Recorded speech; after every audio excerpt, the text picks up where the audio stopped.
ప్రాణము పోసిన శంకరుడాడే సోట కట్టిన పుణ్యం కట్టెల పానుకు సిద్ధం చేసే ఆటేరా.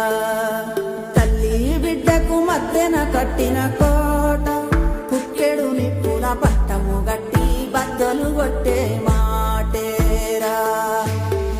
కన్న పేరు సంబంధమే కోరుకున్న ఆనందమే కొన్నితోటి తీర్చగా వచ్చే ఈ పాశం కాలమంతా నీ కోసమే వేసి ఉన్న ఈ ప్రాణమే పొంది